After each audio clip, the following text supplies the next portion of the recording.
Welcome to the Digging Deep ATVMX podcast with your host, Cody Jansen.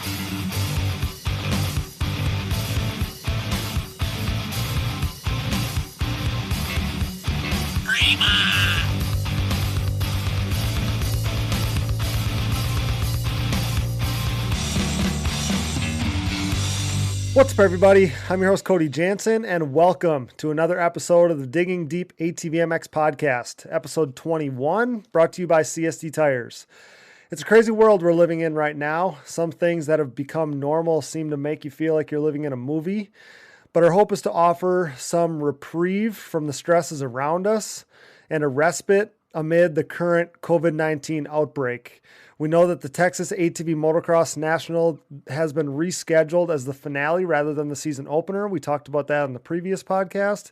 And I think that south of the border could be in doubt too, but no news at this time. We'll be sure to keep you guys informed with all breaking news coming on our social media platforms with podcasts to follow. But for now, happy things. Special episode tonight. So thanks for listening to the number one podcast in ATV racing. Some of you might have heard that we were informed that approximately 1 million podcasts are in existence today, and Digging Deep is the 187th most listened to podcast in our category of sports and outdoors, the largest and most competitive category there is. So we're in the 99th percentile for growth, meaning that we're part of the elite fastest growing 1% of podcasts. And to date, we have over 832,000 downloads, which is absolutely incredible for a niche sport like us. So thank you for all your support. You're amazing. And we're here because of and thanks to you. Josh Creamer is our featured guest tonight. So stoked to get the 2010 AMA ATV Pro Champ on. He's a legend. I've been trying to make this one happen for a while, so super stoked about this. But before we dig in, let's thank all the great people who make this podcast possible. Thanks to our title sponsor, CST Tires, CSTTires.com. The Pulse MXR tire is the best tire on the market no matter what the terrain. Join the CST takeover today or prepare to be beat by someone who did. CST Tires, where passion meets the ground. Thanks to Motorsports Powerhouse and show sponsor, Yamaha. We are proud to be partnered with the winningest manufacturer of the past decade in ATV motocross and the number one OEM supporter of ATV racing. The Digging Deep ATVMX podcast is Team Blue Crew. Thank you, Yamaha. Check them out at YamahaOutdoors.com. Thanks to another member of Racing Royalty and longtime sponsor of my personal racing efforts, Valvoline. For over 150 years, Valvoline has been dedicated to innovating and improving your driving and riding experience. The world's oldest oil company still leads the charge with unrivaled products and lubricants. Thanks to Team Valvoline for coming on board. We are proud to be partnered with Gripped Gloves. Gripped is an ATV rider owned and operated brand with the rider in mind and keeping costs affordable the goal. This Michigan-based family operation recognizes riders' desire to showcase their identity with eccentric colorways and crazy patterns, something not often found by the work of big manufacturers. Here to push stereotypes and limitations, Gripped is driven to produce a glove with cool colors and designs that won't break the bank. Get a grip on life. Check them out today at grippedgloves.com. That's GRIPT gloves.com and use discount code DIGGINGDEEP10 to save. Thank you to SSI Decals. SSI Decals was a key contributor to Team USA's winning efforts at the Quad Cross of Nations, Joel Hetrick's 2019 Pro title, my national championship last season, as well as Chad Wienen's program that tasted victory in Daytona. Simply put, SSI Decals is the choice of champions everywhere. Their track record speaks for itself. Champions choose SSI Decals for unmatched look and quality. Thanks to those guys. Check them out today at SSIDecals.com. Thank you to DID Racing Chain and their 520 ATV2 X-Ring chain. Team USA, Joel Hetrick, and myself all trusted DID's unrivaled chain quality all the way to championship victory this past season. Wherever you go, go with DID. Thank you, Namura Technologies. Namura, pistons with an attitude. Namura has led the charge in the ATV and side-by-side market since 2001 with their wide array of pistons, rings, gaskets, and industry-leading top-end repair kits. Visit your local dealer or online at namura.com. That's NAMURA.com. Also, big thanks to Bronco ATV and UTV components. Bronco has been the industry leader in replacement hard parts and accessories for all makes and models for over 15 years. Whether it's electrical components, engine internals like rods and cylinders, suspension parts or bearing kits, Bronco is your hard part source when it comes to whatever you need for whatever you ride. BroncoATV.com. Thanks to Forworks Carbon for their continued support. Known for their hoods, seat covers, array of carbon parts, and so much more, Forworks is your one-stop shop to give your ATV a new and improved look with increased function for 2020. New year, new look with Forworks Carbon. Head over to the social media pages or website today. Thank you, Forworks Carbon. Thanks as always to Evans Waterless Power Sports Coolant. Upgrade to Evans now to avoid overheating and boilover next time you hit the track. When conditions are at their worst, Evans is at its best. Use discount code DIGGINGDEEP20 to save at checkout, evanscoolant.com. Thank you to DP Brakes, the unquestioned leader in motorsports and power sports braking. DP is the brand responsible for allowing Joel Hetrick, myself, and so many others to outbrake the competition every time we hit the racetrack. It's not too late to join the team, so act fast. www.dp-brakes.com. Thanks to Blenders Eyewear, whose Life and Forward Motion brand is the perfect fit to partner with our podcast. You won't find better shades for more attractive price anywhere else. Use discount code DIGGINGDEEP20 to save on the trendiest shades on the market, blenderseyewear.com. Thanks to Oats Overnight. Life is hard, make breakfast easy. Simply combine with milk before bed and enjoy your to-go breakfast in the morning. Overnight oatmeal loaded with superfoods, perfect for athletes. Use discount code DIGGINGDEEP10 to save at checkout, oatsovernight.com. Thank you, Mountaineer Brand. If you know me, you know I love my beard. That's why I treat it right with Mountaineer Brand's all-natural washes, oils, balms, and more. Use discount code CODY'sFave in all caps, that's CODYSFAV, Cody's Fave, at mountaineerbrand.com. Thanks to Avocado Green Mattresses. We all know that sleep and rest are an important part of any athlete's routine. Avocado's line of natural mattresses provides exactly the support you need to ensure you perform at your best while doing the best for the planet. The Avocado mattress offers zone back support with an internal support unit, meaning whether you are recovering from a hard day of riding or relaxing on a Sunday afternoon, you will be experiencing next level comfort. With a 100-night sleep trial, free shipping and return pickups, and a 25-year warranty, getting your Avocado Green mattress could not be any easier. Step up your sleep game by visiting avocadomattress.com. And finally, we're excited to announce our latest partnership with Roman Health. On average, how many days would you guess that an average American has to wait to see a doctor? The answer is 29 days. Americans are forced to wait on average 29 days to see a doctor in major U.S. cities.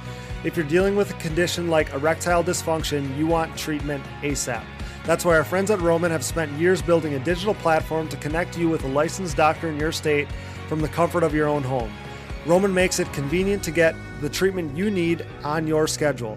Just grab your phone or computer, complete a free online visit, and you'll hear back from a U.S. licensed physician within 24 hours. If the doctor decides that treatment is right for you, Roman's Pharmacy will ship your medication to you for free with 2-day shipping at no cost to you. You also get free unlimited follow-ups with your doctor anytime you have questions or want to adjust your treatment plan. There are no commitments, so you can cancel anytime with Roman. So if you're struggling with ED, go to getroman.com/digging, and that digging has to be in lowercase, for a free online visit and free 2-day shipping. That's getroman.com/digging, digging in lowercase, getroman.com/digging, for your free online visit and free 2-day shipping. From our new partners to our original sponsors, thanks for supporting the #1 podcast in ATV racing and for making this dream a reality for both us and our listeners. We pride ourselves in partnering with only the best brands inside and outside of the industry, so better your riding experience and your lifestyle by supporting the sponsors who support us. If you enjoy the show, the best thing you can do is support our partners. And if you're interested in becoming a partner of the show, shoot me a message or email today for more details. Once again, thanks to all of our sponsors. And now, get ready to dig deep with a legend. Enjoy. We're so stoked to welcome this guy to the show. He's a former AMA ATV Pro champion and someone I wanted to get on the podcast since we started this thing. Brought to you by DID Racing Chain and their 520 ATV2 X-Ring chain. It's an honor to welcome Josh Creamer to the podcast. What's up, pal? Thanks for coming on tonight. Yeah, what's happening? Just getting home from work and settling down for the night. Yeah, I love it. You were always one of my favorite riders. I always loved your style. I always enjoyed your tenacity. And, I think you have an intriguing story to boot. So super pumped to get you on, obviously, as well as because you were probably our most fan requested rider. So they've been begging for you, and it's exciting to get you on, kind of give them what they want. So again, thanks for coming on and hanging out with us, fitting us into your schedule between work and hunting and all the stuff that you got going on that keeps you busy. Yeah, for sure. Yeah, no, happy to be here. Awesome. Well, I mean, so people probably most notably remember you for your title in 2010, but I'm sure for you, like, that brings back incredible, memories, obviously, to relive that and stuff. But before we get to that, I kind of want to take it from the beginning. My first memories of you were probably from like 2006, running the number 270. But I want to go all the way back to the beginning, back to the very start. So how did you first get introduced to ATVs and ATV racing? Well, shit.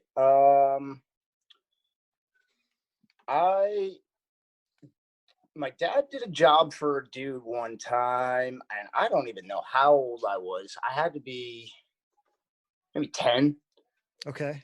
Or something like that. And somebody's kid had an LT80, and they gave that to my dad. And then I started beating that thing around. And I mean, I always just kind of had a four wheeler. And then I had a Kawasaki Bayou. Okay. And I always wanted to go fast on stuff. And turns out both those machines were not made to do stuff that I did on them, and it just basically destroyed everything. Then I got a 300EX, and my first race I ever did was a hare scramble that my buddy Justin Hoffler got me to go to, and I had no idea what to expect. Basically, it was a stock 300EX with Nerf bars on it. And it was at Central Cycle in Plainfield. And I forget how many quads were there, but it was like, they started us off the starting gate, but it was like, I don't know, it had to be at least 50 or better. Okay. Yeah. And honestly, I don't remember much about the event. I just remember winning the event. Okay. Right from the jump. Yeah, there was, it was friggin' Raptors in there, and basically everything up until that. That was back in either 2002 or 2003. Okay. But yeah, I mean, there was a broad variety of stuff, and I flipped into a river one time, got it back going again. But yeah, I ended up still winning the race. That was how it kind of all started. And then I saw I went to another race the following year. So I guess it must have been 2002. I went to Southwick, and it was the national. Oh, okay. The bike national or no, the quad national? four-wheeler. Yeah, okay. The quad national. Yep. And I don't know. I must have been watching C class or B class, or I don't know. Who knows? And I'm like, okay, these guys kind of suck. I think I'm pretty sure I can beat these guys. So the story that I had once heard or read or something was, you found your way into, must have been any ATV maybe right at the beginning. Yep. And you had went from like novice class to A class in like the first year you were racing or whatever. Yeah. Because the following year, I was riding a Z400 at the time that I went to that race. Okay. And I drove to New York and traded some dude straight up for a Cannondale, which I thought you just bought these four-wheelers and they were ready to go race. Like, I didn't know they didn't do anything. Right. You had no background in racing. So yeah, I had no idea about anything. So I just got it and went to the freaking starting line. And yeah, my first race was at Southwick on that Cannondale. I had 20-inch tires 20-inch tires on it, all stock suspension. And I went out and just destroyed everyone. And I'm like, well, that was easy. And then kind of met a couple of dudes and found out that you needed to do some suspension work and maybe go with smaller tires. And the next race, wherever it may have been, that just made it worse for everybody else. Right. Yeah. So then I bumped up to B class and I won that, and then went back to Southwick and jumped up to the A class. And that was back when you used to go up the start stretch, hook a right, and then kind of go down and over that tabletop. Yep. And I came out in second, went down and over that first little tabletop, except I just had my rear shock rebuilt, and I didn't know anything about setting it up, and went over that tabletop on the front tires, landed on nothing, got creamed by a couple of dudes, ended up breaking my back, and I think I was racing about a month later. Okay. So yeah. So to recap, you like first year racing, you start at the bottom. Now you're already kind of at the top of local racing, or at least racing at the top of local racing. So then how do you find your way to like your first test of the national scene? Because I'm assuming what happens is you start winning local, you start winning like any ATV, and you start looking for more competition, I'm assuming. Yeah, I mean, that was that first year we jumped up to the A class, and then I met Mike Walsh, and that was probably the biggest help throughout my whole career. Is it kind of taught me, it showed me what to do kind of at that point. So then, in 2004, then I raced local again, but in the Pro-Am ranks, and that was when I was like, okay, well, now we need to go somewhere else and find some more competition. And then I found out, about the nationals and shit, because I had no idea. I had no idea about any sort of series or this or that or anything. Right. So then 2005 is when we jumped into the first nationals. Yeah, because you raced. Did you win the Pro-Am championship that year in 05? Yeah, that's what I thought. I drove out to California with my buddy Eldon Towns and Vinnie Mofford, and we were in, what the hell was I don't know what we drove out there in 05, but had to be the black truck that I had, but we just took like a regular trailer, I think, and we stopped along the way. We rode here, rode there, whatever, got to Glen Helen, and I think I was planning on racing Pro-Am or something, but I went out and practiced for the pros and literally was throwing lap times there. So I went out and said, screw it, I'm going to race the pro class. And it ended up being like a mud fest or something. I don't know. I blew up first moto. Okay. And then went back. I forget what that, I think maybe the next race might have been Texas that year, but I didn't go. It was. Yep, it was. Yeah. Yep. And I didn't go because I blew up the first round. And then third race was in Florida at Gatorback. Gatorback, yeah.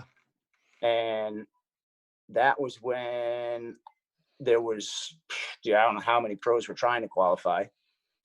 But I ended up qualifying for the race, but did shitty. And Mike's like, dude, what are you doing? Like, why don't you just go back in the Pro-Am and just go win the championship? And that was when you still had 4 rounds that you could throw away or something like that. Okay. And so that's what I did. Going back and I won the Pro-Am production championship that year. Yeah, that's what I thought. I thought that you had won that in 05, and yeah, they had a bunch of throwouts, but there was like 14 races or something. So there was still... it was crazy how many races. It was 14 or 16 rounds. It was a lot. Yeah, it was a ton. So I knew that you had won that championship in 05. And who were you racing against? It must have been like Upperman and Rocco Arno. Yeah, that was basically the 3 of us. It was when I started running the Pro-Am class, it was at what's the track in Georgia? Aonia Pass? No, it's going Macon. Oh, Chicani. Yeah. Okay. So that was the first race that I did in Pro-Am, and I think Rocco was leading both classes at that point. Okay. The Pro-Am Unlimited and the Pro-Am Production. And I ended up winning the Pro-Am Production that year. And then Upperman, I think, stole the Unlimited from him right towards the end of the year as well. So, but yeah, it was a battle between me, Rocco, and Upperman all year. And then I think Bobby Ross was there, Mark Kendall. Those classes were stacked. And I remember, so back then, Pro-Am was so stacked that it like felt more like the like the lights class. You know, it Yeah. wasn't like a Yeah. top amateur class. It was like an extension of pro kind of. Right. Yeah. I mean, it was a qualifier every round. Yeah. So I looked at It you was, guys, like I looked at Rocco Arno, Upperman, you, Bobby Ross, Mark Kendall, all those guys like pros, you know, like that's what you yeah. were. And so that was cool. I knew like those pro-am years are stuck in my mind for me. And then I guess at the time I didn't even realize like you were literally 2 years removed from just starting riding. Like that's Yeah. crazy. Yeah. I mean, I had always beat around the woods and everything. And, you know, if I would have had it my way, I would have been on a dirt bike. But my dad, he wouldn't let me get one. Oh, I had an XR 100 that I thought was a friggin' CR 125, but yeah, it wasn't. right. But yeah, then I told him I was going to race 4-wheelers, and he's like, "Whatever, I don't care about that. You can do whatever you want. That's stupid, but sure." And then after the first year, he thought I was an idiot because he saw how much I was spending. The second year, he's like, "Well, maybe I'll help him out." And then the third year, then we were both broke. Yeah. Yeah. That's the, what's that saying? If you want to have $1 million racing, start with 2. Yeah, exactly. Yeah. So yeah, 05, you win the championship there in Pro-Am. And like now, I mean, did that open any doors for you? So you did that with Walsh and then you were with K&K the next year, right? Yeah. That was, That would have been going into 06. That would have been your pro rookie year, right? Like full-time pro rookie year.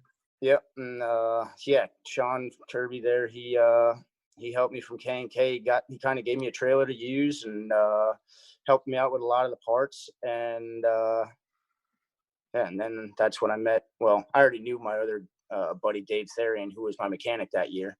Okay. Because I kind of started beating his ass in 04 and 05 up in New England. So I ended his career. Yeah, he likes to chime in on the podcast posts and stuff if it's got anything to do with you. So it's actually really cool because he is able to give a bunch of insight to, you know, people that are asking questions about you or trying to remember things about you. So that's really cool that he hops on there and does that. He's got a good memory. I, on the other hand, have a terrible memory. But I mean, yeah, he was around my entire career. So if anybody knows anything, he does. Yeah, that's awesome. So yeah, then tell me about that. What was your pro rookie year like there in 2006? It was up and down. It was a lot. It was an emotional roller coaster is what it was. Cause I was on my motor program, I think changed a lot that year, but okay. I think by the end of the year, I was on Sparks motors or something. And I mean, I was 140 pounds at the time. Right. So basically, yeah, I was Joel Hetrick. So right. Yeah. I could get good starts and whatnot, but there was, you know, still early. I didn't know how to set up a bike. I mean, I still had people, everybody was trying to help me. I just didn't know how to tell them what to do or how to make things better. I didn't know anything. But I mean, we grew. We definitely we were doing pretty good. Actually, somebody put a. It was either a snap up the other day because they were watching. Oh man, I forget what movie came out that year in 06. Was that Natural Born Killers? Born Killers. Yeah. Yeah, he put something. It was actually at Chicani there. And I remember this clip because you got a good hole shot there. Yeah, I was friggin' second out of the hole and right behind the tally. And I was like, I see old friggin' 270 there. Yep. But I mean, I had good starts and whatnot. And yeah, I never could seal the deal. Still young with training, still young with everything. How old are you at that point, Josh? I was only maybe 20. Okay. Maybe. I was even thinking possibly even younger than that a little bit. Yeah, I mean, my first race, 04, so I was 17. Okay. So yeah, just under 20. Yeah. Yeah.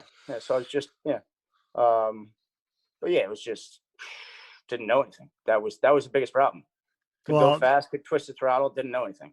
Yeah, I mean, you didn't get a bunch of amateur years to kind of figure out the No, not at all. racecraft. Right. Yeah. So you're doing it at the top level against the baddest dudes that there are and a stacked freaking class. Right. I mean, there were so many pros back then and qualifiers and back then, like you had to like race motos too, right? If you weren't like at the top of the points or top of time qualifying or whatever you guys were doing at the time. Yeah, I just remember I remember that year specifically, there being like qualifiers into those races. So every once in a while, like a good guy, one you included would be in one of those qualifying races. uh-huh.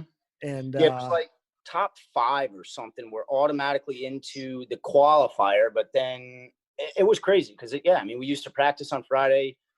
You'd do something on Saturday. We must have had some sort of race on Saturday and then race on Sunday.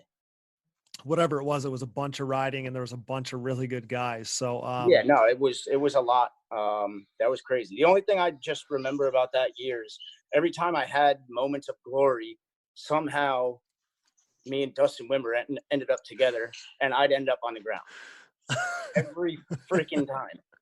Okay. So that's kind of not that I don't have anything against Dustin, but in my beginning years, it was like, God damn it! Every time something happens, Well, whether it was something stupid. I remember what was the track, Daniel Boone, where that was a big event. But I got landed on by somebody there. so that would have been a WPSA race. But Yeah, Yep. Okay. Yeah. So I even remember this from something I read somewhere sometime or something, but your rookie year, you're like everything about my rookie year. Every run-in I had, it seemed like it was Dustin Wimmer. So I remember this. So we'll pick up on that. We'll pick up on that later. But so yeah, up and down kind of rookie year. And you had flashes, but you're still learning. But I mean, everything obviously changes for year 2, right? So 2007 like might have been the peak of ATV motocross as a whole. Obviously, we know the WPSA deal and ESPN's TV package with that and a slew of factory rides everywhere, and you were right where you needed to be at the right time. You land a spot on the new Monster Energy Pro Circuit Kawasaki team for 07. So how did that all come about? Honestly, it was just Jimmy White was at Loretta's, and I had no idea who Jimmy White was. Okay. But I don't even remember how I finished at Loretta's in 06, but I did something that he liked. And it just fell into place. Yeah, he contacted me. And Kawasaki said, "You interested in riding for us?" Yeah, because if they didn't call me again, that probably would have been the end of my career anyways. Really?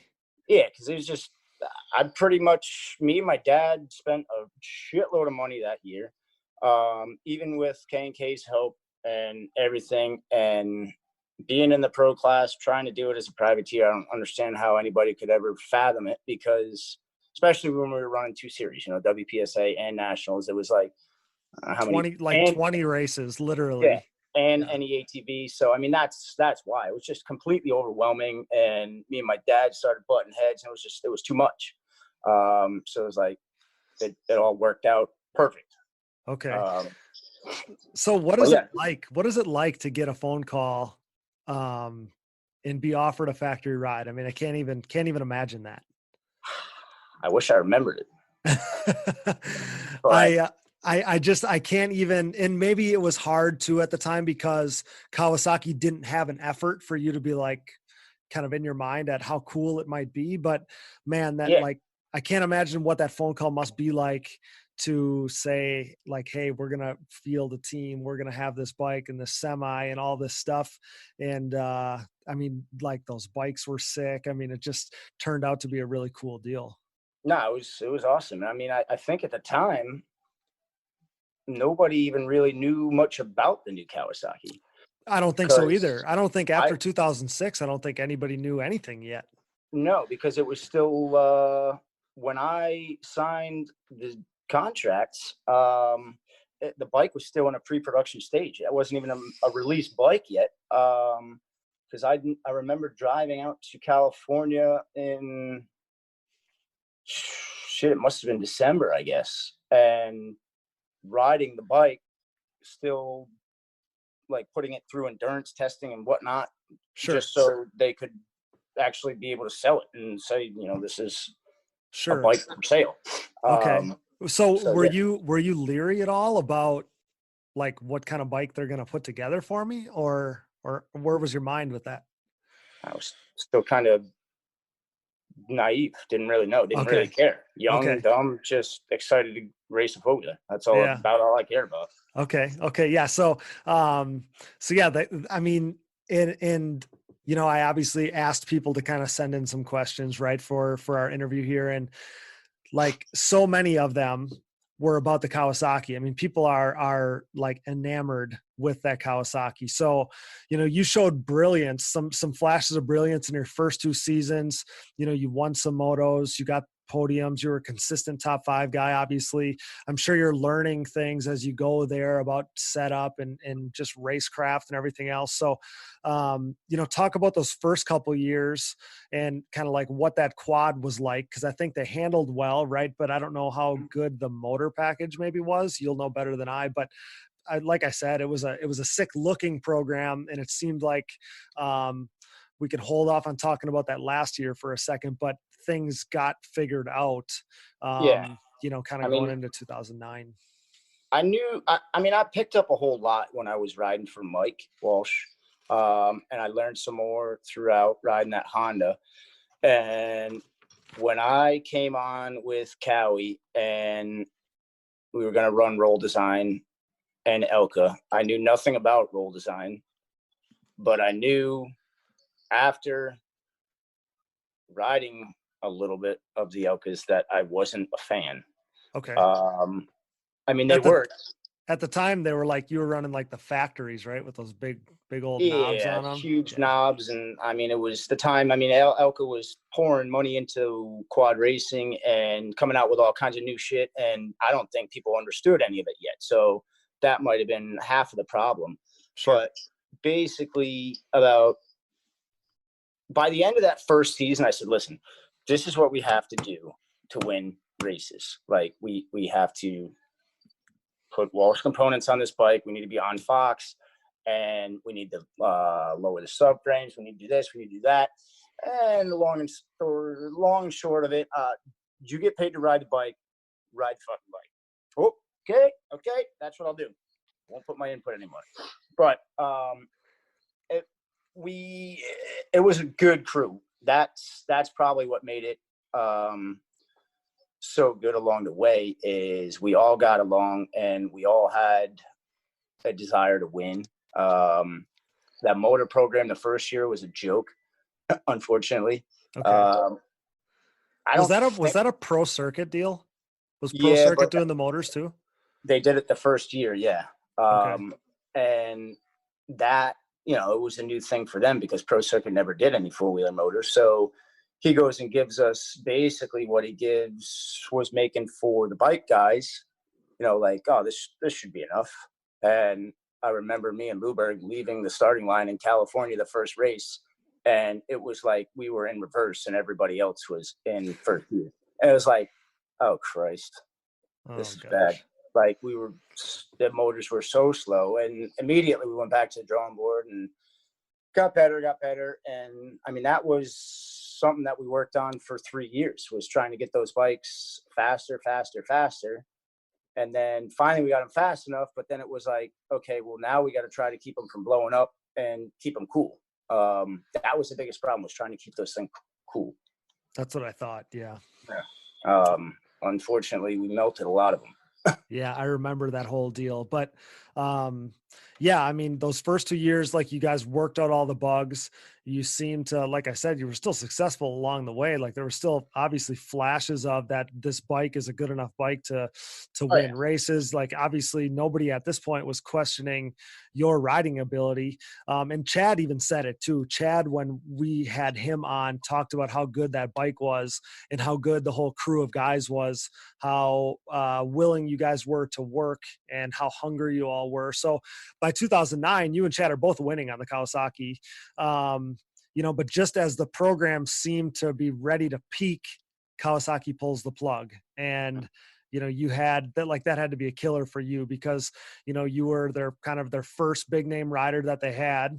You were there from the very start of their efforts, even though they didn't last that long. So everything's kind of finally falling into place. And then it's just over, just like that. Yeah, it sucked. It was really unfortunate because I think if we would have continued into 2010, we probably would have won the championship on the Kawasaki or been right there in the fight. Chad was right there in the fight in 2009, but hey, it happens. Sometimes things don't go right.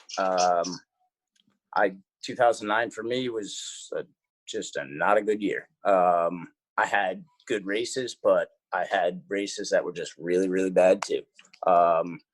But hey, it happens. Yeah.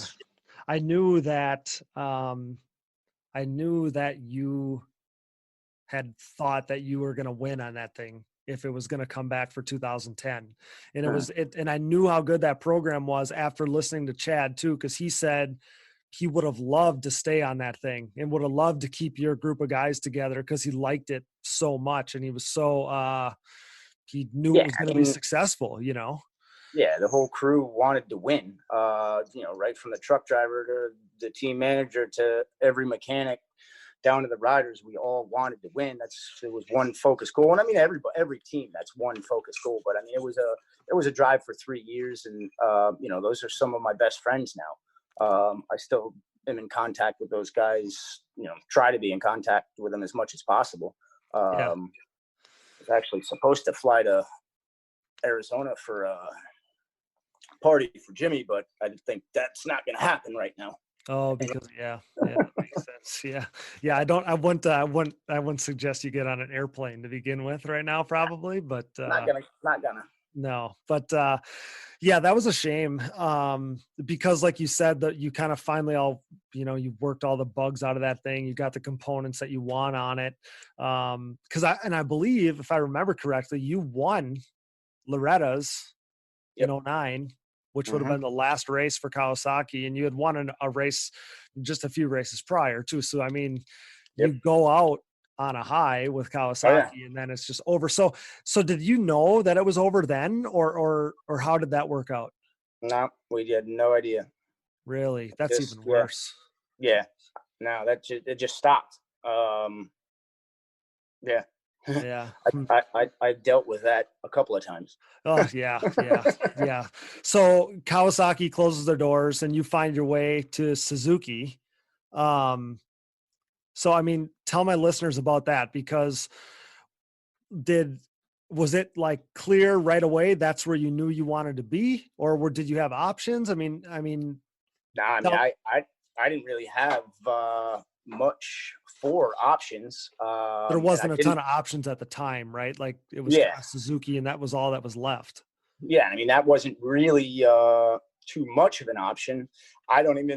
I really wish I could remember how all these things came about, but I know it was a deal that I believe they either offered Doug no money or offered him less money or something. He wasn't going to do it. And I'm like, dude, I don't care. I'll do it. Yeah. So Doug told us that he wanted to come back, but it was at, whatever the price was, but he didn't think it was astronomical, especially based on the years prior on the money that he got. But he said he had no chance because you were willing to do it for little. And he said, so that ended my career. So you were basically racing for win bonuses, right? That's Yeah, how, that's it. The only thing I got, they gave me, I don't know, I think it was like a $1,500 per diem per race for travel expenses. And yep. then on that, other than that, it was win bonuses. But you knew you So were going to win. I knew I was going to win. Yeah. You know, the bike won for the 2 previous seasons. Yep. So if the four-wheeler won, there's absolutely no reason why I can't get on it and win. And that was, I mean, I was at my probably peak of my mental fitness, Sure. peak of my physical fitness, and probably a little bit pissed off that Kawasaki folded their doors. So I was like, you know what, whatever. However I got to do it, I'll do it. Yeah, that's the vibe that I got from you, is that you're a little pissed off, and you were like so focused and zoned in, and like there was no doubt that you were going to win that thing. That's how it looked from the outside. And, you know, obviously it worked out. You kind of bet on yourself. You have a deal that's win bonus and incentive based, and you maximized on it by, you know, you won over half the races. You podiumed every race, but the last one when you were just in championship cruise mode. So talk about that season. I mean, I can't imagine, because you've been through some shit at this point. I can't imagine how good that felt to kind of achieve that goal that you've been working hard for, and kind of going through the rigors of, you know, doing it by yourself, being on a factory team, getting dropped. Now you finally make it happen. That had to be surreal. Yeah, no, it was a long season. I drove to, I bought a bulldozer the year before, and I ended up buying a place in Florida, and I literally drove down to Florida in the beginning of, or maybe it was towards the end of December. I don't even know when it was, but basically bulldozed a track through the friggin' woods and around my house, and just started riding, and had a couple guys come down. I rented some more equipment. We dug down, we found clay, we capped the whole track with clay, and Wimmer wouldn't ride the track. Weenan came there, said I was an idiot. Because it was too sketchy, or what? Yeah, just, I mean, it was a supercross track through the woods. Okay. I remember the stories about this. I don't know if it was DeNoble telling me or somebody DeNoble, that. yeah, I mean, DeNoble's the only guy that used to ride it. But yeah, it was had to find a couple dudes crazy enough like you to ride it. That's what you're yeah, saying. no, yeah, it was nuts. But I literally just sat there, and that was after I did some testing in California and whatnot, and I stayed there, and I did 2 35-minute motos a day. I'd run twice a day, do friggin' bunch of push-ups, bunch of sit-ups, pull-ups, whatever.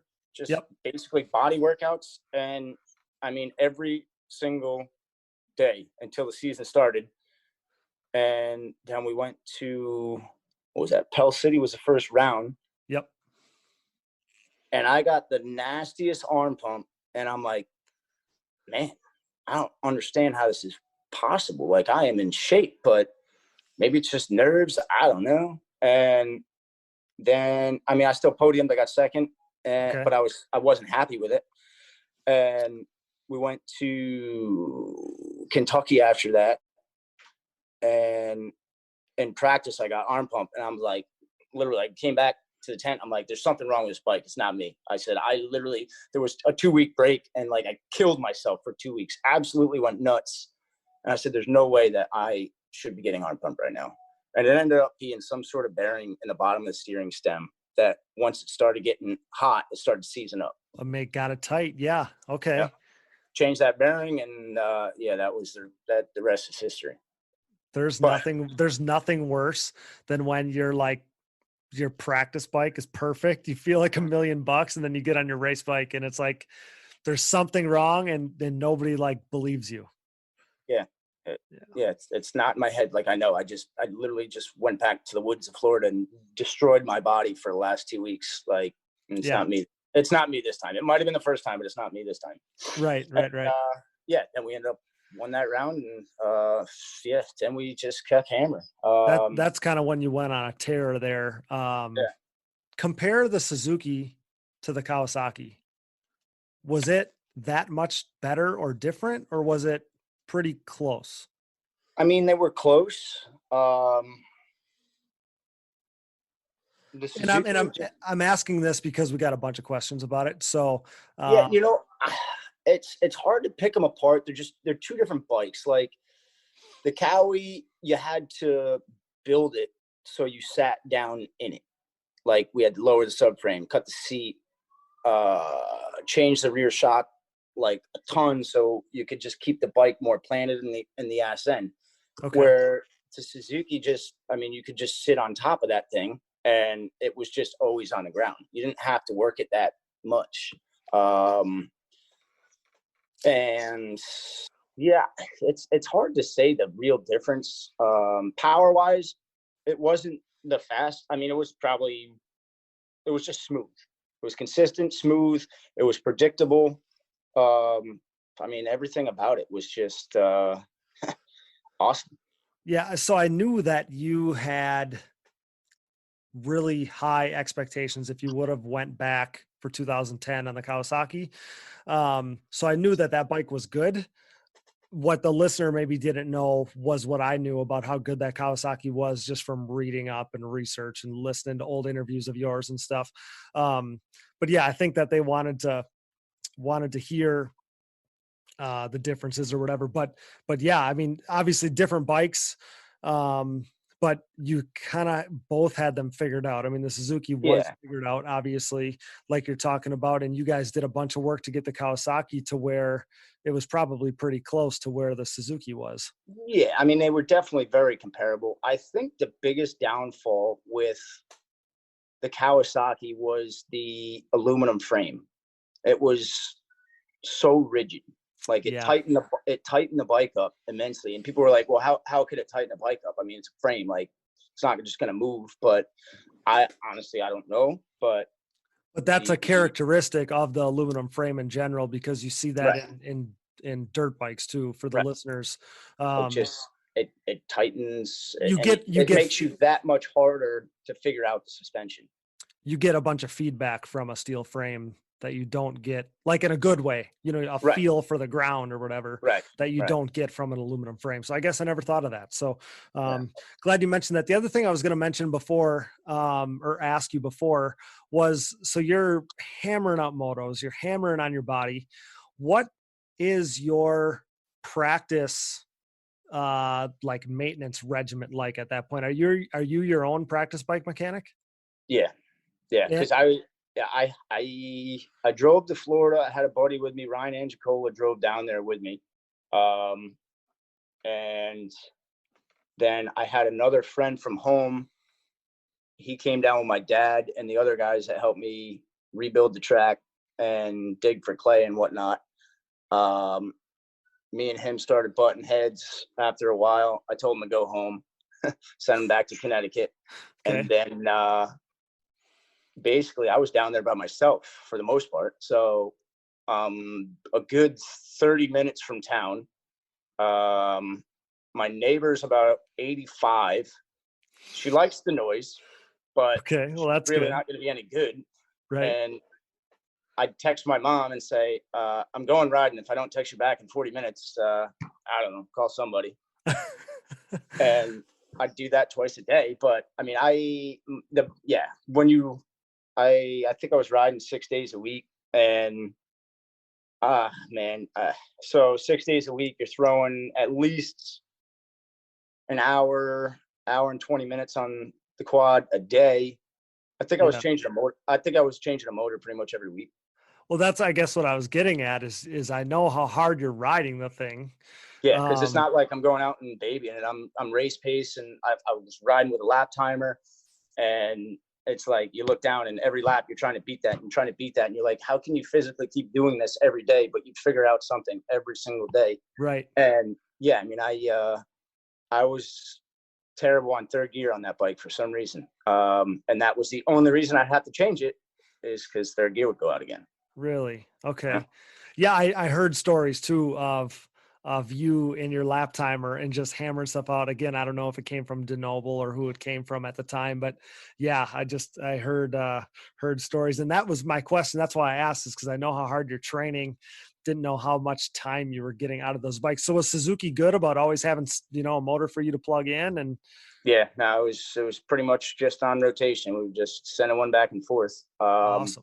Always make sure that I tried to have one, and yeah, there was a lot, but I didn't, like I said, I was at my peak mental fitness, so I knew what I needed to accomplish. I knew what I wanted to accomplish, and some people need a trainer. They need somebody to tell them what to do, what to eat, and I was all that in myself. Like I looked at myself in the mirror at the end of every day, and I was like, did you do enough today? And if I didn't, I'd go do something else. Like if you can't look at yourself at the end of the day and say, you know what, I gave it my all again today, we're good, then that was just me. I was strong. Right. That's one of the things that I always thought was so honorable about you, is like you were just that one man band, that you were the whole package. So you're definitely hitting the nail on the head. We'll get right back to the show, but now a quick word from our sponsors. And now, please stand up and make some noise for our title sponsor, CST Tires. CST Tires and their Pulse MXR tire have completely overtaken the ATV market.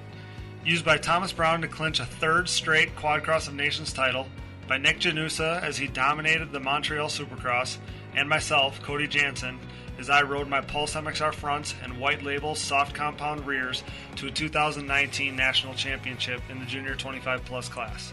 The Pulse MXR tire, available in soft and standard compounds, offers the highest level of traction, most predictable cornering, and superior wear characteristics than the competition. Join the takeover or prepare to be beat by someone who did. CST Tires, where passion meets the ground. Check them out at csttires.com today. Anybody that I've gotten to try them, I've heard nothing but positive things back. We're proud to be Team Blue Crew here at the Digging Deep ATVMX podcast. Why choose Yamaha? Look no further than Chad Wienen's 6 championships in the past 8 seasons aboard his Yamaha YFZ 450R. Not to mention, Yamaha is the leading OEM supporter of ATV racing, and their support of this podcast proves it. For the 2020 ATVMX season, Yamaha's Blue Crew Racer Support Program will offer payout and prize opportunities, including the chance to win a brand new YFZ 450R. For more information, head to YamahaOutdoors.com and follow them on social media at Yamaha Outdoors today. For over 150 years, Valvoline has led the charge by being dedicated to constant improvement and innovation across all disciplines of racing. Valvoline has sponsored some of the greatest names in motorsports, and for the better part of a decade, I've been fortunate enough to be a part of the historically great Team Valvoline. From my commuting vehicles to small engines, race quads, and everything in between, I trust nothing but Valvoline in all of my equipment. I've experienced increased function and durability, as well as longer life expectancy thanks to Valvoline's array of products and lubricants. Since 1866, Valvoline has been focused on bettering your experience, whether on road, on track, or anywhere in between. Upgrade to Valvoline today and check them out at valvoline.com. SSI Decals is a name that is synonymous with ATV racing and synonymous with success. An offshoot of their parent company that was established in 1947, SSI first took shape from owner Ian Harris's passion for ATVs. After making number plates and decals for riders like Chad Wienen, the company quickly took off. Today, you couldn't imagine ATV motocross without SSI decals. The graphics maker now supports all the top teams in ATV motocross, as well as GNCC, Work Series, Pro Motocross and Supercross, Canadian Pro Motocross, short course off-road trucks, UTVs, snowcross, and, 6-time NHRA World Champion Clay Milliken. No project is too big or too small for SSI decals, making your identity stick with championship-level graphics. SSI decals. The Digging Deep ATVMX podcast is brought to you in part by DID Racing Chain and their 520 ATV2 chain. This patented X-ring chain boasts a steel alloy construction for reduced weight, increased strength, and a longer chain life, making it the optimal ATV racing chain. Pick up an ATV2 chain today at your local dealer or wherever DID chains are sold. Wherever you go, go with DID. We're pumped to bring on new partner, Namura Technologies. Since 2001, Namura has led the charge in the ATV and side-by-side market, covering more applications than anyone else in the industry. Namura's advanced piston technology uses a NASA-exclusive aluminum alloy that helps to reduce expansion rates, allows for tighter tolerances, and leads to higher overall engine performance for your machine. For more information about Namura's wide offerings of pistons, rings, gaskets, and industry-leading top-end repair kits, visit your local dealer or online at www.namura.com. Namura Technologies, pistons with an attitude. We're proud to announce our partnership with Avocado Green Mattresses. We all know that sleep and rest are an important part of any athlete's routine. Avocado's line of natural mattresses and pillows provide exactly the support you need to ensure you perform at your best while you're doing the best for the planet. The Avocado mattress offers zone back support with an internal support unit, meaning whether you're recovering from a hard day of riding or relaxing on a Sunday morning, you will be experiencing next level comfort. You can rest in peace knowing the components in your mattress and pillows are non-toxic, natural, and sustainably sourced. And getting your Avocado Green mattress could not be any easier. They offer a 100-night sleep trial, free shipping, free return pickup, and a 25-year warranty. And if that wasn't enough, rest assured knowing that they have a 5-star rating by verified customers, including some of our Digging Deep staff.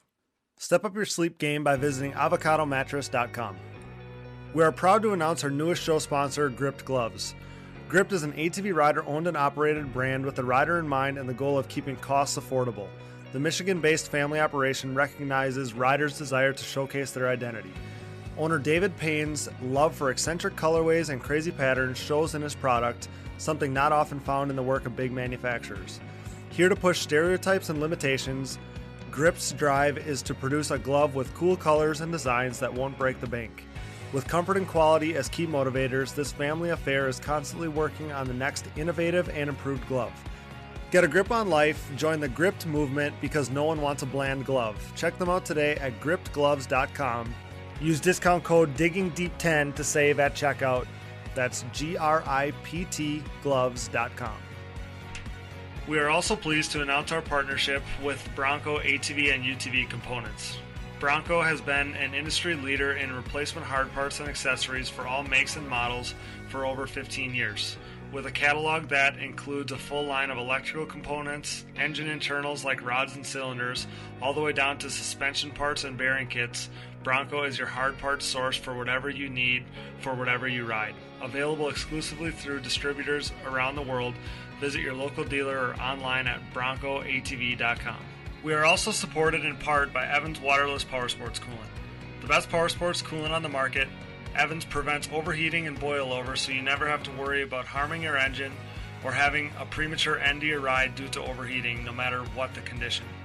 Designed for use in ATVs, UTVs, motorcycles, snowmobiles, and more, use what the pros use. Upgrade to Evans today.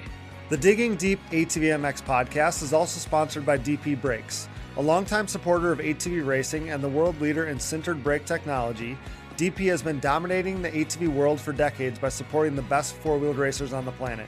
2020 is no different with an impressive lineup including AMA ATV Pro Class champion Joel Hetrick and his Phoenix Racing Honda teammates. Myself, Cody Jansen, and my 2019 Junior 25 Plus National Championship.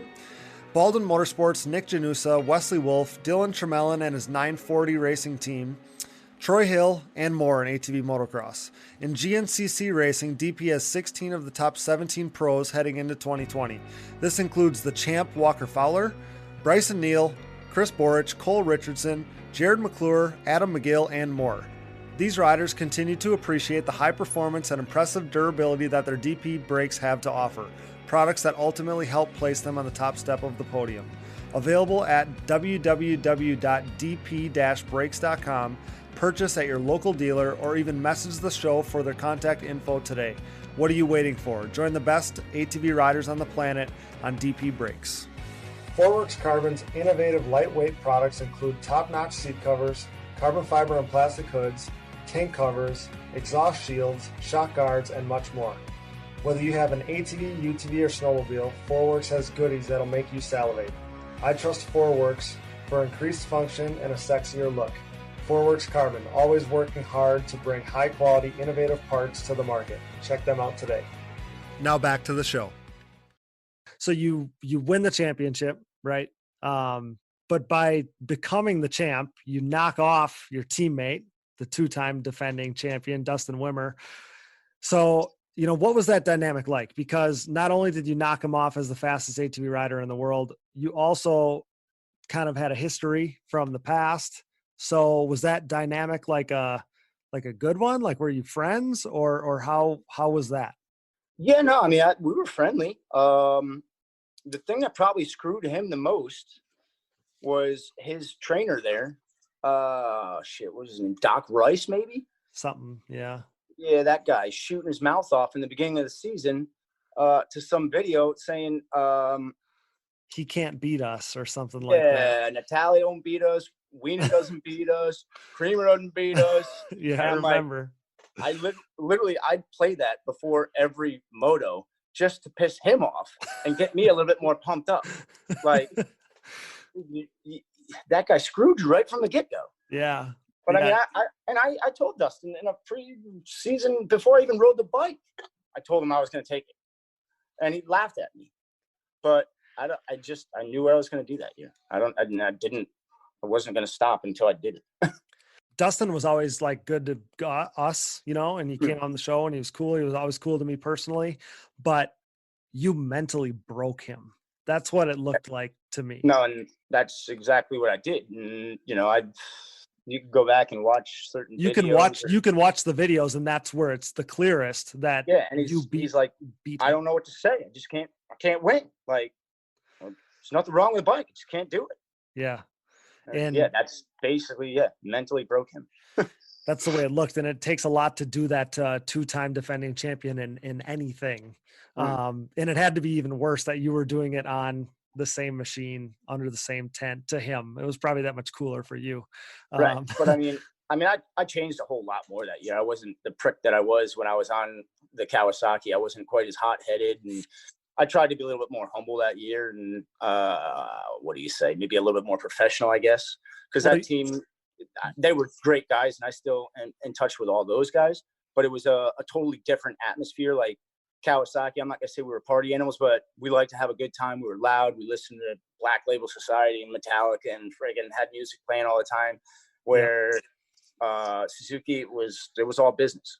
Looked a little more, it looked a little more buttoned up over there. And you're also coming into the dynamic is probably different, because at Kawasaki, I mean, obviously you have all those personalities, but at Suzuki, you're coming into an entity that was already established and just won 2 championships. So you kind of gotta like conform yourself. I gotta kind of come in as a new person and be not, don't be myself, kind of play the part. Exactly. Yeah. So, I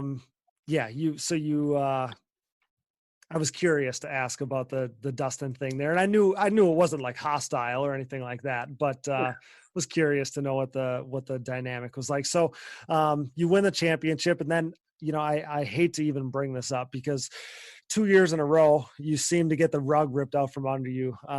Your championship with Suzuki was Suzuki's last year of ATV racing. So when you got that title, I asked you this about Kawasaki, but when you got that title, did you know it was over at that time, or? We knew things weren't good. And we kind of got played.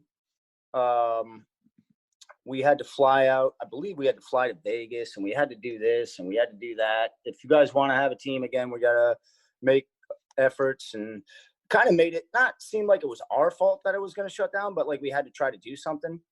And I actually think I changed flights to go, because I was going to Africa that year, and I changed flights to go to Africa. I had to go to Vegas first, and and then basically it was all like there was just, after that it was nothing. Yeah, we're not racing. Sorry. Man, what a bummer. Because again, I mean, you're at the peak of yourself. Yeah, the thing that sucked is I never got to back it up. I went to one race the following year at Pell City and rode a Honda that was set up for freaking works racing, and tried to race motocross, and I looked like a clown on it.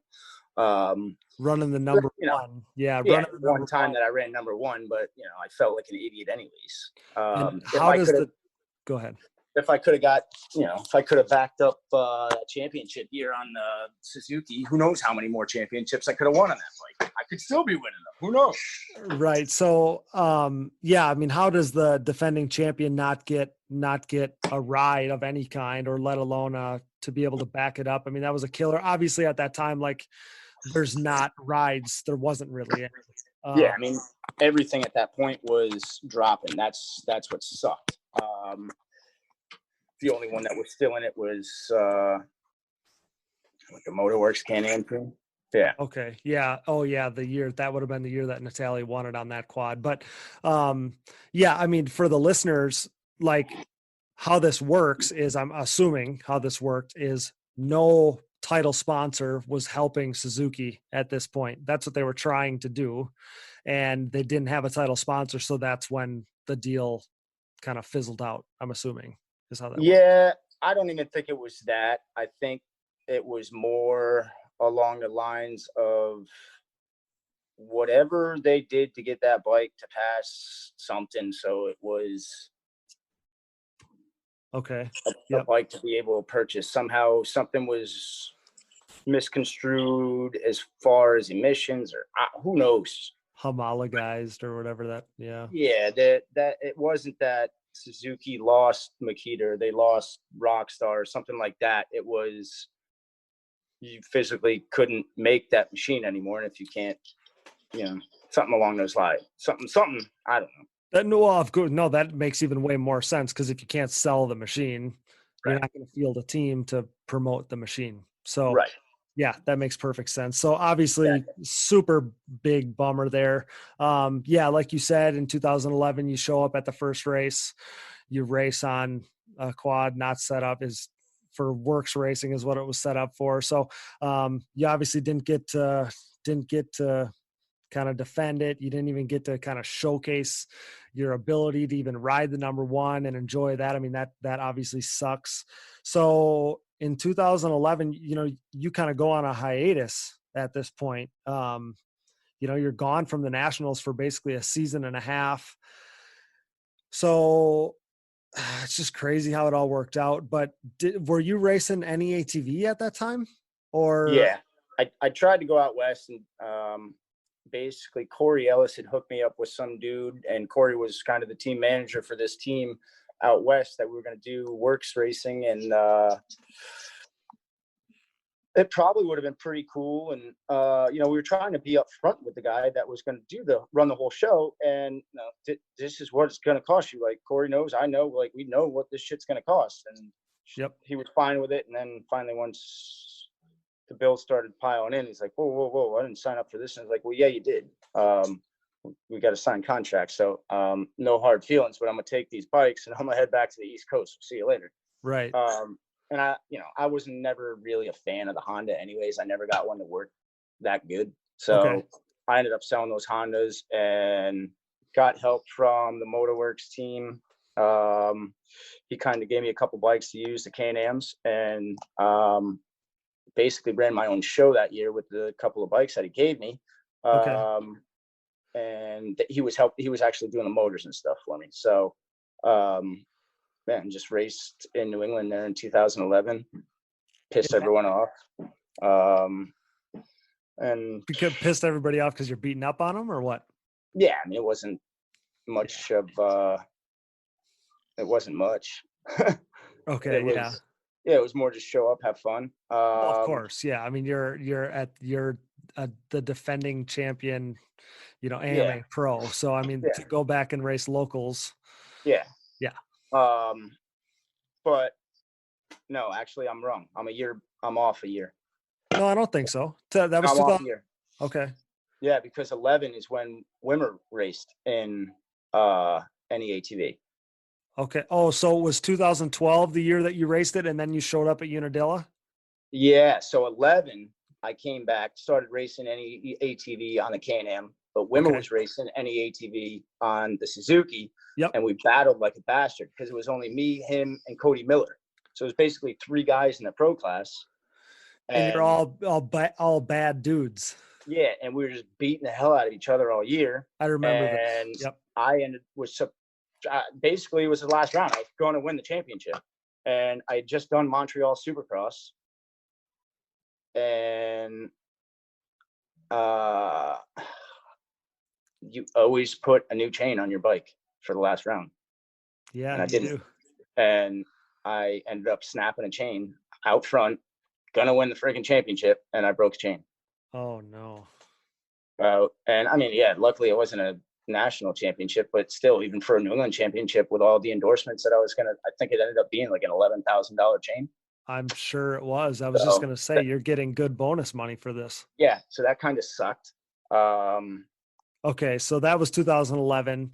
Then 2012, you do the same thing, right? You're racing any ATV, but then no Wimmer.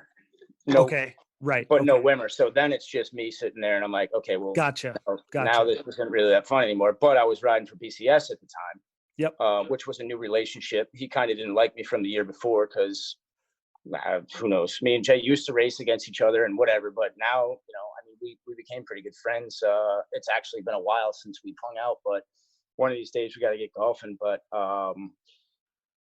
yeah, I ended up sparking a relationship with him, and then Can-Am wanted us to go do a couple nationals, so we went and did a couple nationals. Yeah. So that leads me right up to 2012 when you show up at Unadilla. And so yeah, it's been like nearly 2 years that you've been away, but you left as the defending champion, and you show up on the BCS Can-Am and you win the first moto.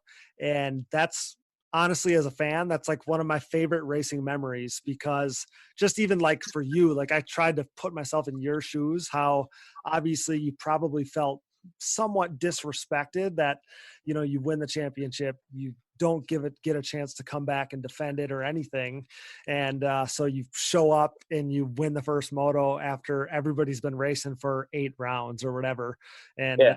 I just remember like the whole place, it was like you were in a dome almost, because everybody was cheering for you.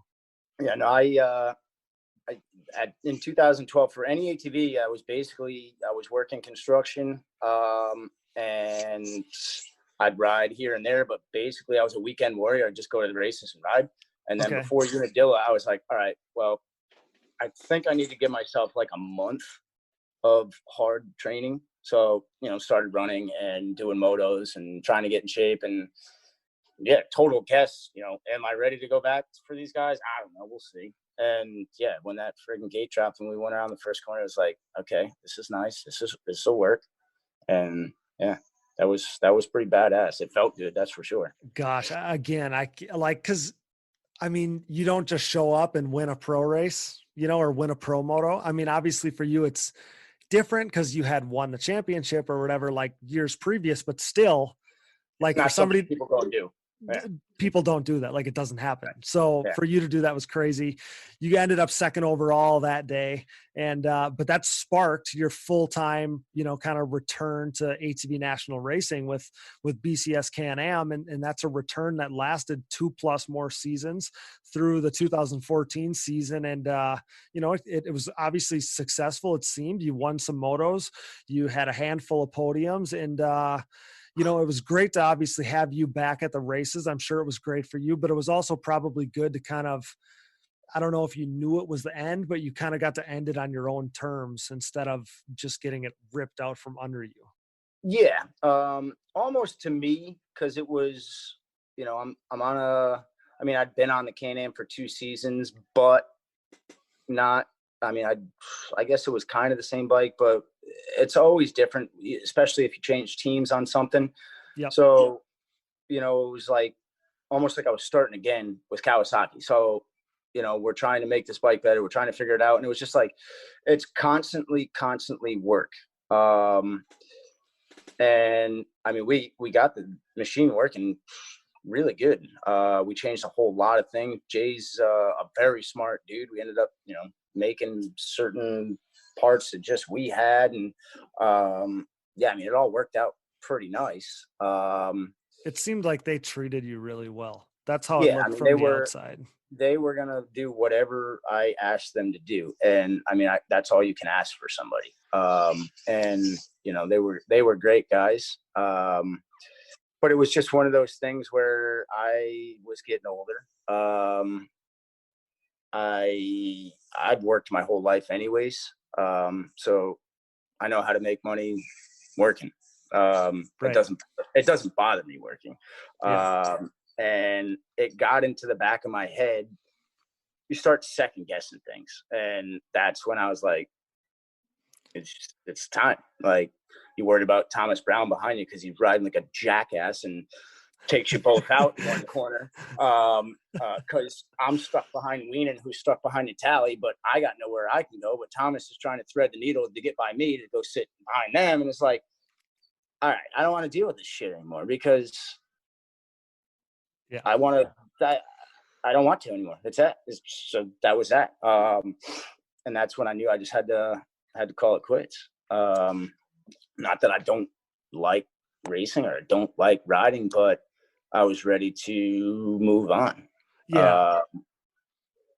It's different for everybody how they end it or how they know it's the end or if they get a choice to end or whatever. Like, everybody's part of their story is different there. So I'm always intrigued to hear how that went. Was it tough for you? Because it's different than some guys because you had always been working. So you just removed the racing part of your life. Right. Some other people like really struggle to find an identity for themselves after they take the racing away. So how tough was it? Well, that's the thing. And I think about it for all these guys that are still, racing and whatnot. And, I do tile work now, as everybody knows, but yep, I work my ass off now. Like, everybody thought racing was hard. Go run your own business. It's a whole different freaking ball game. Racing, when I look back on it now, I'm like, damn, that was actually kind of easy. I should have kept doing that stuff. Right. But now I go to work. I make good money. I come home, get to drink Busch every day.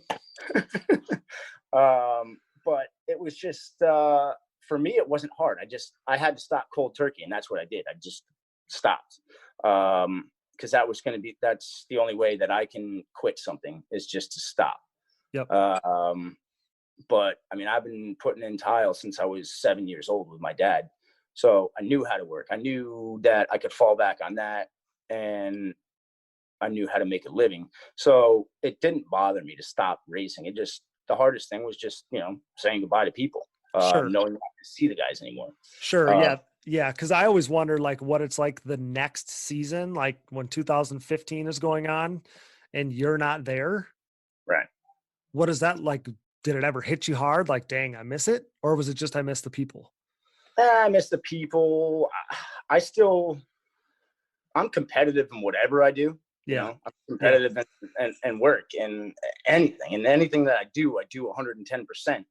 But I knew I wasn't giving racing 110% of my mind anymore, or my head, because I had second thoughts in my head, not about doing that jump or about freaking doing this or doing that. I'm just worried about the guy behind me, or anything. Because I mean, I had a lot of wrecks through my career, not ones that I got hurt from, but there's a reason why I can't tell you how the Kawasaki phone call went down, how the Suzuki phone call went down, how a whole lot of things went down, right? Because I broke a whole lot of helmets through my career. And my head just took a pounding throughout the years. No, I understand for sure. It was just it just literally it just hit me one day that we're good. Yeah, well, and it's cool to end it again, like I said, on your own terms. I mean, maybe I don't know what your goals and aspirations were when you were on the Can-Am. I don't know if you planned on winning championships or whatever, but at least it wasn't like the doors got shut and I didn't get a chance to go back, No, I mean, to win a championship would have been nice, but it would have been hard. Because the Can-Am was just, unfortunately, it was an inconsistent bike, those years specifically, you'd have like a really good first moto and then you'd have something break in another moto. And not even that it was my fault, not that it was any of BCS's fault. It was just those things had a mind of their own. And when you're on a machine like that, you're giving everything, but that machine might not want to finish the second moto. And you're like, well, I'm killing myself for nothing over here, or, Right. you know, I'm killing myself for a chance. And, yeah, no, I like, it's hard. But, you know, the way I see it, I won the last pro race that I ever did. So I wasn't There you upset go. about it. Yeah, there you go. That's awesome. Last moto of 2014, I won. So. I know. Yep. I know. I was, that's one of the things that I was going to mention too. And again, to physically do it, to be able to race, through the end and then decide to end it, I think is a really cool thing. But probably the thing that stands out the very most to me was throughout your whole career, and especially at the end, obviously. And that's when I would have been around to kind of see it firsthand, but it always seemed like you were having fun doing it. Like you were enjoying yourself, enjoying going to the races. And, you know, some of the other guys maybe were like uptight and super, super serious and whatever. And you were having fun and being successful doing it at the same time. And I just think like you'd love to see that in an athlete and in a person. Yeah, I mean, that's how hell, man, you only got friggin' one life to live. That's how you have to be with life. Whatever you do, you got to enjoy it, whether it's being racing or, you know, I still go to jobs now and I have fun with my contractors. I have fun with the people that I work for. And yeah, it might just be sitting there in a freaking shower, putting in tile, but I still enjoy what I do. And I enjoy going to work every day. Even throughout all this stuff, luckily I have a lot of new construction. So I'm quarantining in somebody else's new house. You know, I couldn't not go to work and I couldn't not enjoy what I do. That's for sure. Yeah, that's again, that's really cool. And you're so right. I mean, with everything you do in life, you know, if you can enjoy it and make it fun, it doesn't seem like such tough work, and you're going to be probably most successful that way too. So, and it's cool too, because like it's not like I mean, there's some guys that leave racing and it seems like they're a world away, like they're not in tune, they're not accessible or whatever. And I mean, not that you're at all the races or anything like that, but it just seems like you're still around. You're still more accessible. You were at some of those Daytona races and commentating and doing some of those things, which I think is, I mean, especially like as a former champion for you, like that has to be so cool because you kind of always have a home inside ATV racing. At least like there's that family sense. So it's just cool for you to kind of still have that. You still have that connection to the sport. And I mean, obviously, you know, from your neck of the woods out there, like you still show up at Unadilla and have a good time and show face and all of that whole package of still being in the sport, is just a really cool thing, I think. Yeah, and I'd show up to more races if my boss would give me more time off, but it's hard. You know, you try to somewhat stay involved, but I still like to show up every once in a while, make sure people know I haven't forgotten about everybody. Yeah, no, I don't think that anybody's going to forget about you anytime soon. Kind of speaking of that, Josh, as an athlete, and I know this is a big question, but as an athlete, how do you want to be remembered? How do you want people to think of Josh Creamer when they think of him now and years into the future? That's a good one. I've never put any sort of thought into that. I guess it all just kind of is going to be however they thought of me when they met me, or if they never met me, who they thought I was. Yeah, I don't know. That's a really tough question. So I guess because I mean, maybe I have like a relatively unique view because obviously you were somebody I really looked up to. Then you were somebody I got to at least share the gate with, you know, later in your career, early in my career.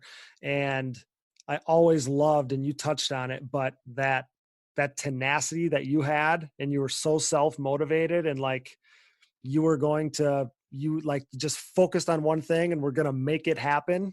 You didn't have to rely on a trainer, rely on a nutritionist or things that other people had. You were just going to zone in and do it yourself. That was probably what I think of you most, was like just a badass. Like he's going to make it happen. You know, like you were not going to leave any doubt that you did everything that you could possibly do, whether you won or lost. You were prepared as you could possibly be. And that's even like one thing still to this day, even with everything in life, that preparation is something I still think of to this day and stuff that I do. And you're one of the people that I picked up on that from, just even from afar.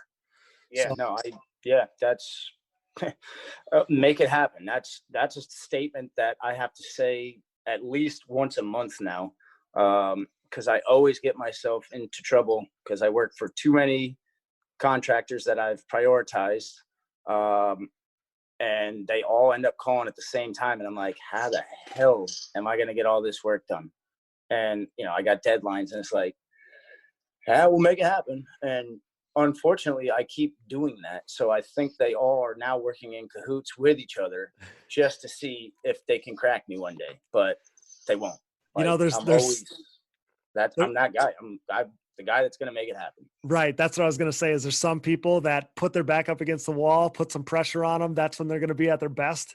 And that's always seemed kind of to be the guy that you are. But,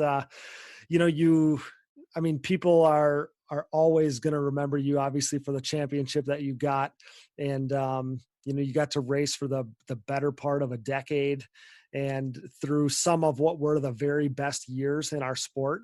And I think 99.9% of people would kill to have that career of yours. So again, I got to believe that, especially just listening to what you said now and kind of knowing when it was time and kind of just knowing when to move on.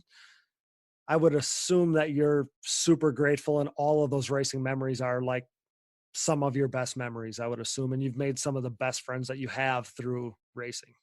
Yeah, 100%. Like I got a couple, I'm supposed to be in, or go to 3 weddings this year. 2 of them are from friends that are from home. And, I've grown far apart, I guess, with some of these guys. And I got a wedding I got to go to in Texas in December. And it's kind of far away, but I'll make that wedding. Like, I might miss friends from home, but some of my best friends are from racing. So and yeah, then the memories from racing, you can't get rid of them. And yeah, I might not have a good memory, but I do remember a lot of races, which is weird. So yeah, I think that you kind of just hold on to those things when they're that special. And there's just some of that stuff I don't think that your mind would let you forget because you've obviously had some killer accomplishments. The last kind of question I got for you before I let you go, obviously from listening to you, I know how you feel about all these memories, about your career, whatever. But do you ever wonder like what could have been if Kawasaki and or Suzuki hadn't kind of shut down at such an inconvenient time for you? Yeah, a lot. I think about it a lot. Not that I wish anything was different because I got a super successful business now. I got my own place. Like I'm in a good spot, but yeah, I wish I could have kept being more of a badass for a couple years there for sure. Like, I wish I could have at least got a couple of championships on them, 2, 3, 4, who knows? Like, right. If Cowie didn't go down, were we going to win? Or if Cowie did go down, but Suzuki stayed alive, life could have been a whole lot different. That's for sure. Yeah, I think obviously you're exactly right. You're kind of like living the American dream, right? Like you have your own business, you're successful, you have, this good life that you've built, but you can't replace like showing up at an event and being a rock star and signing autographs and being all branded out and all your team gear and stuff like that. So, it goes back to what I said earlier. Like, I think about it now and I'm like, look at all these guys and they've been racing their whole life. And it's like, boy, you guys better freaking enjoy it. I'm telling you right now, because the second you guys end up stopping, you actually have to literally figure out life again. Right. Yeah. It's tough. That's for sure. It's like being reborn. And yeah, I think your situation is maybe a little different, but you see a lot of people, whether they like have kids or they start having to work and race or whatever. And that's when they seem to be more successful, is because like racing isn't the job anymore. Racing is like your vice from the real job, if that makes sense. So, yeah, I think, yeah, I mean, it is like, that's why I like to ask people, because everybody deals with it differently, and everybody's got a different story on how they take it. Cause people like literally go through a midlife crisis. Some people do, kind of trying to figure out what life is like without racing. So it's kind of like being reborn, like you said. Yeah. But for me, hey, it wasn't bad, because I didn't start until I already lived quite a bit of life. So I knew what life was already. And then I started racing and had an awesome career, and was rock star for a little bit. And then I went back to normal guy. Yeah. Well, that's awesome. You know, obviously you had a super successful career, and you know, this has been a blast to kind of recount it with you. You know, I can't thank you enough, obviously, for your time and for being such a gracious guest. You know, maybe we'll have to get you back on sometime to break down some current racing, if you're up for it, because you're always welcome here. This is one that I really looked forward to, and you lived up to the hype. Yeah, definitely, man. Awesome. Well, again, Josh, thank you so much for your time. I greatly appreciate it, and stay healthy, stay safe out there, and we'll talk soon. All right. Sounds good. Thank you. Thanks, pal. What an awesome guy. Pumped to finally get the number 9 of Josh Creamer on the show. Huge thanks to him for his time and willingness. He was an awesome guest. And we have to thank my producer, my brother Dallas, who always finds the time to fit the podcast into his busy schedule. So thanks, Dallas. Couldn't do it without you. We have to thank our sponsors as well. CST Tires, Yamaha, thanks to Blue Crew, Valvoline, SSI Decals, DID Racing Chain, Namira Technologies, Bronco ATV and UTV Components, Evans Waterless Power Sports Coolant, Fourworks Carbon, DP Brakes, Gripped Gloves, Blenders Eyewear, Mountaineer Brand, Avocado Green Mattress, Roman Health, and Oats Overnight. Support the brands that support our show, and don't forget to use those codes to save. You can find all of our sponsor links and discount codes on our website at diggingdeepatvmx.com, so check that out today. If you enjoy the show, we encourage you to donate via Patreon if it suits you. Simply visit our website, diggingdeepatvmx.com, and click the Support on Patreon button. This contribution will help prompt continued growth and improvement of the show, and perks will be available to those who contribute, including hearing your name on the show. We greatly appreciate that support and those donations. Another way to support the show is by purchasing some of our new Digging Deep shirts. Available now in all sizes. Purchase on our website, or you can message me on social media. They're only $25, and all proceeds will go directly towards constant growth and improvement of the show. So thanks for the support, and thanks for wanting to rep our logo on your t-shirts. We've sold a bunch of them, so thank you for that. And don't forget that you can be a part of the show by calling us and leaving a voicemail anytime. We play those voicemails from time to time, so you can call us and leave a voicemail, or just call us, give us your suggestions, topics, questions, stuff like that. So call us anytime, leave a voicemail at 920-569-3519. That's 920-569-3519. And thanks for everybody that gets involved in the show there. Follow the show on social media, Digging Deep ATVMX Podcast, and myself, Cody Jansen, for additional behind-the-scenes content and breaking news during this crazy time. For now, keep that support coming, and we'll keep the fire content coming as well. We'll keep providing content for your possible newfound downtime, as high-quality listening material is now in more demand than ever before. And we love the screenshots showing that you're listening, so send those in, and I promise to keep sharing them. Again, subscribe to the show, give us a rating, tell your friends, share our posts, wear our shirts. It all helps spread word about us while growing the sport that we love. And remember, the show is available for anyone and everyone at diggingdeepatvmx.com, where you can find our previous episodes, sponsor links, discount codes, shirts, and more, all in one place. You can also find us on Apple Podcasts, Google Podcasts, Spotify, and more. Basically, wherever you find podcasts, you'll find the Digging Deep ATVMX podcast. Just an FYI, 60% of our listeners listen via Apple Podcasts. That's how I consume all my podcasts. Super enjoyable and probably the easiest way to listen. So I just thought I'd mention that because I get questions about it all the time. If you're an Apple user, Apple Podcasts is the way to go. Again, thanks to Josh Creamer. You're the man. Thanks for giving us your time. Thanks for coming on the show. Hope to have you back again sometime. And with that, for Josh Creamer, Dallas Jansen, and I'm your host, Cody Jansen. Thanks for listening to the #1 podcast in ATV racing.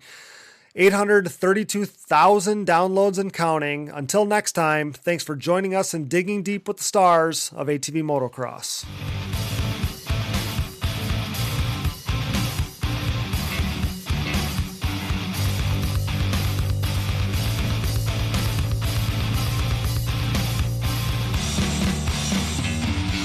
He's got more DNFs than James Stewart. See ya. Love ya. You don't chew Big Red. What the?